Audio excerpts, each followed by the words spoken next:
الحمد لله نحمده ونستعينه ونستغفره ونعوذ بالله من شرور أنفسنا وسيئات أعمالنا من يهده الله فلا مضل له ومن يضلله فلا هادي له وأشهد أن لا إله إلا الله وحده لا شريك له وأشهد أن محمدا عبده ورسوله أما بعد فإن خير الحديث كتاب الله وخير الهدي هدي محمد صلى الله عليه وسلم وشر الأمور محدثاتها وكل محدثة بدعة وكل بدعة ضلالة وكل ضلالة في النار. أعوذ بالله من الشيطان الرجيم. بسم الله الرحمن الرحيم. كنتم خير أمة أخرجت للناس تأمرون بالمعروف وتنهون عن المنكر. وقال النبي صلى الله عليه وسلم والذي نفسي بيده لتأمرن بالمعروف ولتنهون عن المنكر أو ليوشكن الله أن يبعث عليكم عقابا منه ثم تدعونه فلا يستجاب لكم. رواه ابن ماجه. تمام قسم کی تعریف و توصیف، کبریائی، بڑائی، حمد و ثنا، تسبیح و تحلیل و تمجید اللہ سبحانہ و تعالی کے لیے لائق منصبہ ہے. بشبہا درود و سلام ہوں تمام انبیاء علیہ الصلوۃ والسلام پر عموماً اور خصوصاً جناب محمد رسول اللہ صلی اللہ علیہ وآلہ وسلم کی ذات گرامی پر. اسٹیج پر موجود علماء کرام، صدر جلسہ، بزرگان دین، نوجوان دوستوں اور میری ماں اور بہنیں، آج کے اس پروگرام میں گفتگو کا موضوع ہے دعوت و تبلیغ کی اہمیت اور ہماری ذمہ داری.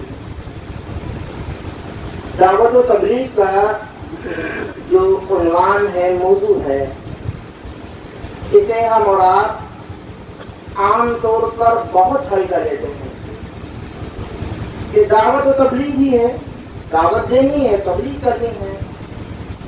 جبکہ اس عنوان پر اگر قرآن مجید کو کھولا جائے تو ہم اور آپ کے ایمان کو جھنجھوڑنے کے لیے یہ عنوان کافی ہے.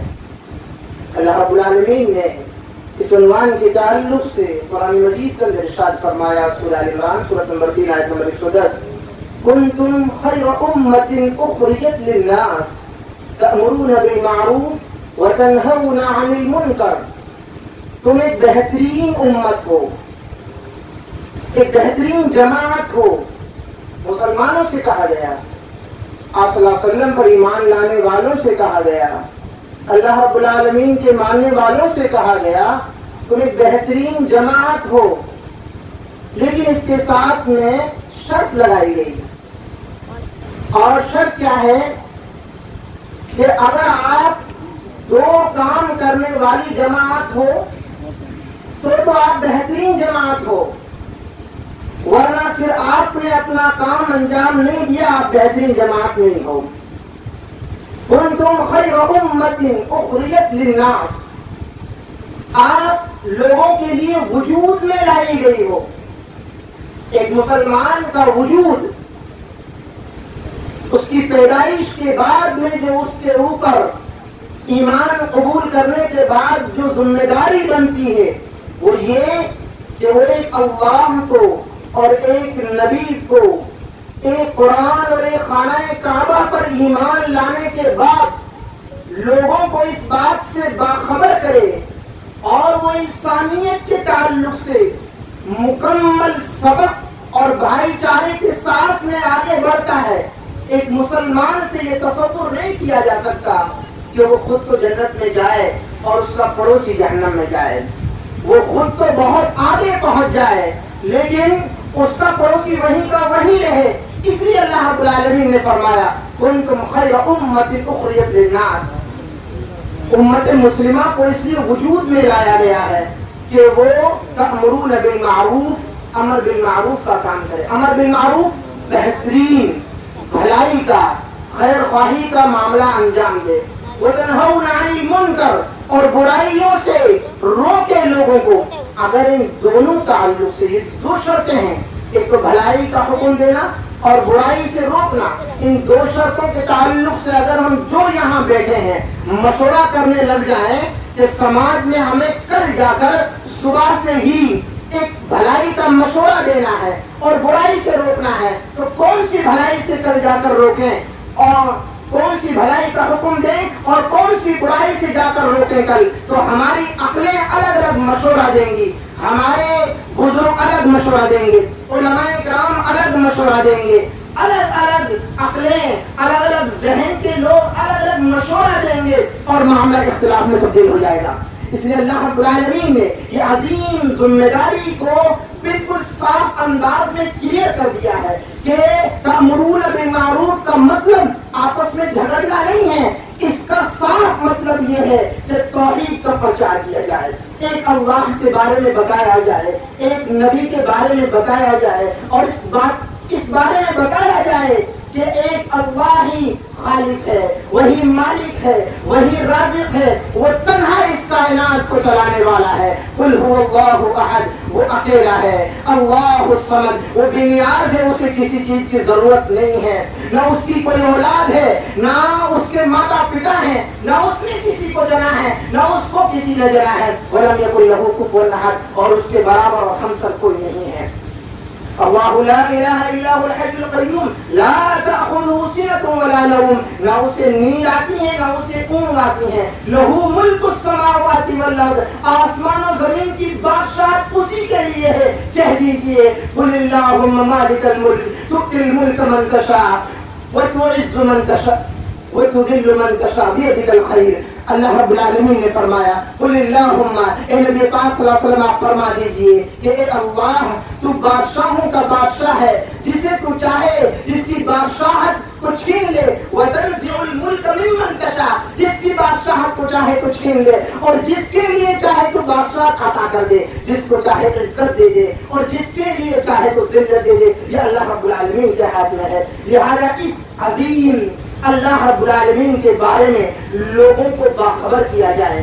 آج ہم اور آپ اپنے گریبانوں میں، اپنے سماج کے اندر ایک مرتبہ نظر ڈالیں تو ہم اور آپ کو اندازہ ہوگا کہ ایک اللہ کو چھوڑ کر ایک اللہ کے ماننے والے نہ جانے کن کن چیزوں سے ڈرنے لگ گئے ہیں، اپنے ہاتھ میں، اپنے گلے میں نہ جانے کیا کیا باندھنے لگ گئے ہیں، کیسی کیسی جگہوں پر پہنچ کر اپنی پیشانی کو جھکانے لگ گئے ہیں۔ اور وہ توحید جو ایک اللہ کو ماننے کے لیے پیارے رسول صلی اللہ علیہ وسلم اور تمام انبیاء کرام نے لوگوں کے لیے بیان فرمائی تھی کہ ایک اللہ کو مانو اور اس کے علاوہ کسی کی عبادت نہ کرو، کسی کی پوجا پاٹ نہ کرو۔ قرآن کریم میں اس بات کا حکم دیا گیا کہ انسان کی یہ اپنی ذمہ داری بھی ہے۔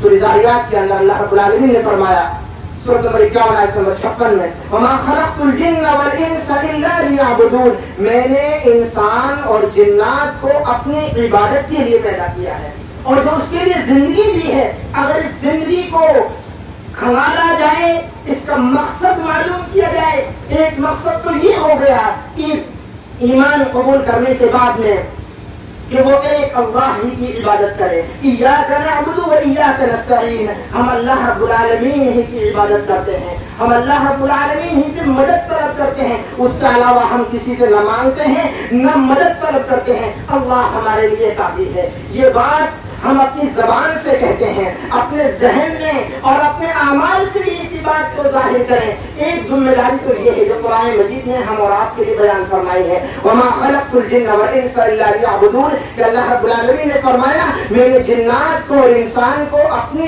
عبادت کی غرض سے پیدا کیا ہے کہ وہ صرف میری ہی عبادت کریں۔ لیکن آپ سورہ ملک پڑھیں گے تو اللہ رب العالمین نے فرمایا الذی خلق الموت والحیات لیبلوکم ایکم احسن عملا، یہ وہی اللہ رب العالمین ہے جس نے تمہیں زندگی عطا کی اور تمہیں موت دے گا، یہی اللہ ہے، اسی اللہ رب العالمین نے تمہیں الحیات زندگی عطا کی ہے اور وہی تمہیں موت دے گا. کس لیے؟ ایکم احسن عملا، تاکہ اللہ رب العالمین کے پاس پہنچنے کے وقت میں اللہ رب العالمین جان سکے کہ کون میرا بندہ کتنا اچھا عمل کر کر لے کر آیا ہے. یہ تو بندے کا اپنا معاملہ ہوا، یہ بندے کا اپنا معاملہ ہوا ایمان اسلام قبول کرنے کے بعد. لیکن جو ایمان قبول کرنے کے بعد اس کے اوپر ذمہ داری آتی ہے وہ سورہ آل عمران کی آیت نمبر 110 میں ہے. کنتم خیر امۃ اخرجت للناس تأمرون بالمعروف وتنہون عن المنکر.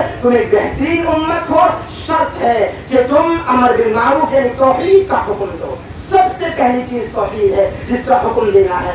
آپ دیکھیں گے یوسف علیہ السلام جب قید کے اندر تھے اور ان کے سامنے دو ان کے قیدی ساتھی آئے اور انہوں نے ذکر کیا کہ ہمارے دو خواب ہیں، ہمیں معلوم ہوا ہے کہ آپ خواب کی اچھی تعبیر جانتے ہیں، ہمارے لیے آپ ان دو خوابوں کا مطلب بیان کر دیجئے. تو اس عظیم پیغمبر نے جناب سیدنا یوسف علیہ السلام نے ان کی خواب کی تعبیر بیان نہیں فرمائی بلکہ اپنی ذمہ داری سب سے پہلے اپنی ذمہ داری کا حق ادا کیا. فرمایا ارباب متفرقون، دو معبود ایک ساتھ اس دنیا کو چلائیں یہ بہتر ہے کہ دو رب ہو سکتے ہیں؟ یہ سوال کیا گیا پہلے تاکہ ذہن میں یہ بات پیدا ہو جائے کہ اس کائنات کو اکیلا اللہ رب العالمین چلانے والا ہے. ہم دو اور تین کی پوجا کرنے والے نہیں ہیں، ہم زیادہوں کے سامنے اپنی پیشانی نہیں جھکا سکتے.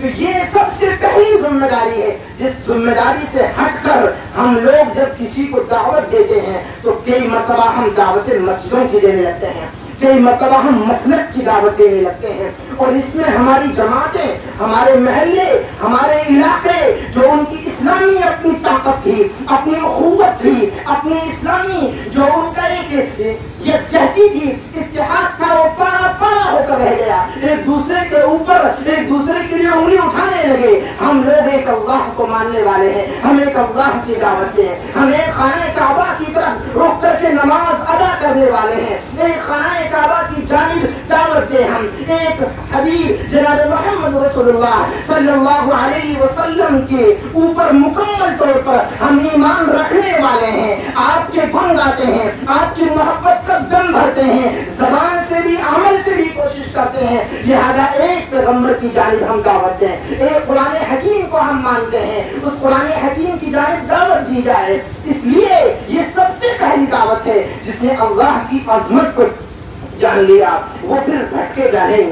آپ نے کسی کو نماز کی طرف بلایا اور جب تک اس کا ماحول بنا رہا، دوستوں احباب نماز پڑھتے رہے اور وہ نماز کے لیے آتا رہا. دھیرے دھیرے پھر ماحول میں گندے بھائی گندے دوست اس سے ملے، پھر اس کے روح پر رنگ چڑھتا رہا اور وہ مسجد سے دور ہوتا گیا. کیوں؟ کیونکہ وہ ایک اللہ کی عظمت کو اپنے دل کے اندر نہیں بٹھا پایا تھا. اگر ایک اللہ کی عظمت کو وہ بٹھا لیتا تو تب کی ریت میں جلنے کے باوجود بھی بلال حبشی رضی اللہ تعالیٰ عنہ کی طرح وہ احد احد پکارتا اور سینکڑوں ہزاروں دسیوں ایسے واقعات ہمارے سامنے علماء اکرام بیان کرتے ہیں کہ صحابہ اکرام نے اپنی جانیں نچھاور کر دی مگر ایک اللہ کی عظمت کے تعلق سے ذرہ برابر کی آنچ تو بہت دور کی بات ہے، ذرہ برابر گستاخی کا جملہ اپنی زبان سے نکالنا گوارا نہیں کیا. یہ سب سے پہلی دعوت ہے جس دعوت کو ہم نہیں دیتے ہیں. اور یہ دعوت کہاں پر موجود ہے؟ یہ دعوت اسلام کے اندر موجود ہے. اسلام کون سا مذہب ہے؟ اسلام اللہ رب العالمین کی جانب سے دیا ہوا مذہب ہے. اللہ رب العالمین نے فرمایا ان الدین عند اللہ الاسلام. یہ اسلام اللہ رب العالمین کا دین ہے، اللہ رب العالمین کی جانب سے آیا ہے. ہمارے نوجوان کے مرتبہ جب اسلام کی طرف قدم بڑھاتے ہیں تو وہ پریشان ہو جاتے ہیں، آخر میں نماز کیسے پڑھوں، میں کس عالم سے مسئلہ دریافت کروں. انہیں یہ معلوم ہونا چاہیے کہ قرآن حکیم نے ان کے سامنے جو مذہب پیش کیا ہے وہ ان الدین عند اللہ الاسلام، اسلام مذہب ہے. اور یہ مذہب کیسا ہے کہ یہی اللہ رب العالمین کے یہاں قابل قبول ہوگا. کیوں؟ کیونکہ قرآن حکیم نے اس بات کو ذکر کیا ہے وَمَن يَبْتَغِ غَيْرَ الْإِسْلَامِ دِينًا فَلَن يُقْبَلَ مِنْهُ. جس شخص نے بھی اللہ رب العالمین کے اس دین اسلام کے علاوہ کسی اور دین کو تلاش کرنے کی کوشش کی، ومن یبتغی تلاش کرنے کی کوشش کی، فلن یقبل منہ وہ ہرگز قابل قبول نہیں ہوگا۔ ہم کئی مرتبہ سیکولر بن جاتے ہیں، نمازوں کی جب بات آتی ہے، زکات نکالنے کی بات آتی ہے۔ ابھی ہمارا ایک عظیم تہوار اسلام کا گیا تھا عید الاضحیٰ، جسے ہم نے بگاڑ کر بقرہ عید کا نام دے دیا، جسے ہم نے ایسا نام دے دیا جانور سے جوڑ کر، اور پھر اس کے تعلق سے ایسی ایسی خبریں آئی کہ لوگ کہنے لگے ان جانوروں کو قربان کرنے کی ضرورت کیا ہے، ان سارے پیسوں کو جمع کر کے کوئی ہاسپٹل بنا دی جاتی، اور ضرورت ہے بہت ساری چیزیں، وہ ضرورتیں جو راجیہ کے اوپر ہمارے سنویدھان نے لاگو کی ہیں، ان کی انواری ذمہ داریاں ہیں ہر ناگرک کے لیے کہ وہ ان کے ہاسپٹل کا، ان کی تعلیم کا انتظام کرے۔ ہم نے ان کی ذمہ داری اٹھا کر اپنے کاندھوں پہ ڈال کر اور اپنا جو ایک عظیم تہوار تھا اسے بگاڑنے کی، سیکولر بننے کی کوشش کی، جبکہ ہم آپ کو معلوم ہے کہ ہر چیز کی ایک اہمیت ہوتی ہے، ہر رشتے کی ایک اہمیت ہوتی ہے۔ ایسا نہیں ہے کہ میرے گھر میں اگر بزرگ ماں باپ ہو گئے ہیں، اب وہ کماتے بھی نہیں ہیں اور وہ گھر کے کسی کام کاج کو بھی نہیں کرتی ہیں، بستر پر پڑے ہیں، ہر دن کے ان کی دوائیوں کا بڑا خرچہ ہے، تو کیا انہیں ہم قبرستان پہنچا دیں؟ ہر دن نہیں، ہم تو پوری دولت ان کے اوپر نچھاور کر دیں گے، کیونکہ ان سے رشتہ جڑا ہوا ہے ہمارا، ماں کا، باپ کا، دادا کا، دادی کا، رشتے کی اپنی ایک عظمت ہوتی ہے، لہذا رشتوں کو ختم نہیں کیا جا سکتا۔ ابھی ایک تہوار آئے گا ہمارا جو پورے ہمارے دیش کا تہوار ہے، یعنی 15 اگست، اس کے اوپر ہزاروں روپے خرچ ہوتے ہیں، کیا اسے ہم ایسے ہی چھوڑ دیں؟ نہیں، ہر چیز کی رشتے کی اہمیت ہوتی ہے۔ عرض کر رہا تھا میں آپ کے سامنے کہ دین اسلام اللہ رب العالمین کی جانب سے دیا ہوا یہ دین ہے، اور یہ دین اس کو مکمل سمجھے ہم، اس دین میں ایسے داخل نہیں ہوا جاتا ہے کہ کوئی بھی آئے اور کسی کا ابو عبد الرحمان ہے، کسی کا عبد المجید ہے، اور اس کے بیٹے پیدا ہو گئے 4 5 6 اور وہ سب کے سب مسلمان ہو جائیں گے۔ ایسا دین اسلام میں کوئی نظام نہیں ہے۔ دین اسلام میں نظام یہ ہے کہ جب بچہ بالغ ہو جائے، بالغ ہونے سے پہلے بلکہ اس سے بھی پہلے جب ماں کا انتخاب کیا جائے شادی کے لیے، اس وقت حکم دیا گیا کہ دیندار خاتون کا آپ انتخاب کریں، تاکہ آپ کے آنگن میں جو ننھے پھول کھلیں گے، بچے ہوں گے، وہ ان کی اسلامی تربیت ہو سکے۔ اسلام نے بہت پہلے سے تربیت کا انتظام کر کے، اور جب بچہ 7 سال کا ہو جائے تو اسے مسجد کی جانب لے جایا جائے،